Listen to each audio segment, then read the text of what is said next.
Karl Abarth was born in Austria on November 15, 1908, under the zodiac sign of the Scorpion. Since that day, the world of racing has never been the same. As a young man in 1928, Karl Abarth worked in the Mototune factory as a mechanic. But this was the year he'd get his chance. To replace an injured rider, he rode a motorcycle in qualifying for the Austrian Motorcycle Grand Prix. He qualified ahead of the best riders. In fact, Karl got the best time. Twice. Karl Abarth shifted from two wheels to sidecars. He boosted the performance and fame of this vehicle thanks to his mechanical skills and strong marketing abilities.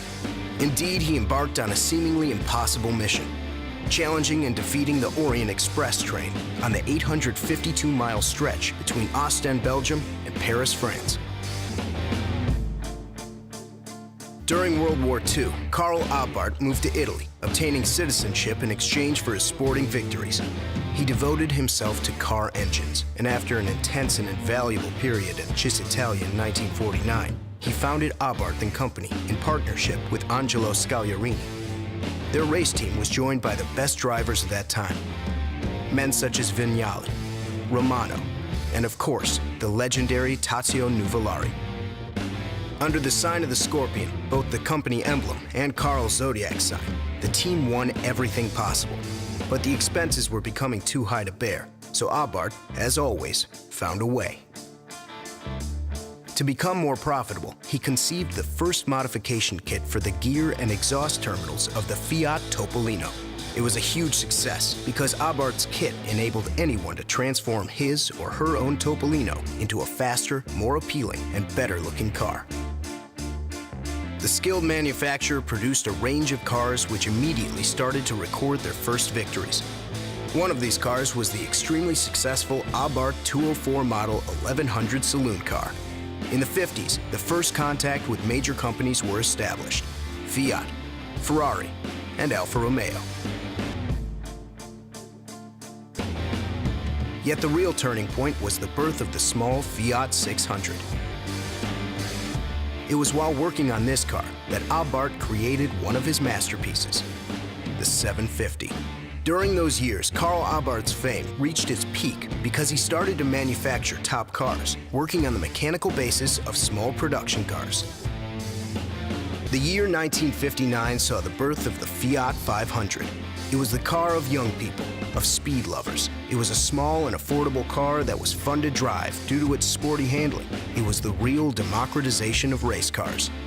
And the successes enabled Abarth to attract the interest of Fiat, which started to award a small company for each win achieved in official races. Victories were numerous, and the word Abarth entered everyday language as a synonym for performance modification, upgrading, and winning spirit. It was the time of idioms such as, "Is it a jackrabbit?" "No, an Abarth rabbit."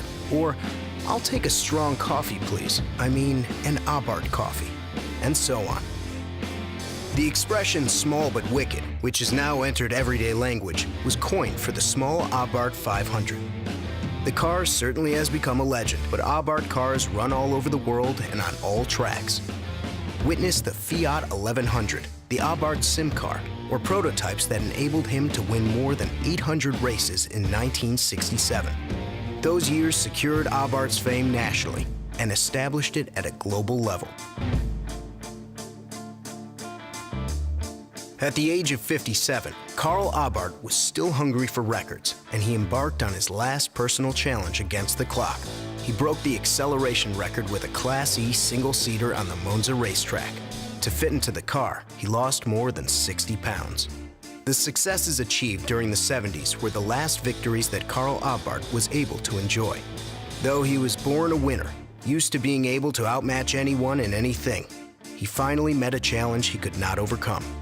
Karl Abarth died due to a serious disease on October 23, 1979, once again under the sign of the Scorpion, the same sign as his birth sign. The death of its founder marked the end of an era. But like the Phoenix, the Scorpion brand rose from the ashes, keeping alive its founder's philosophy, punch, and passion.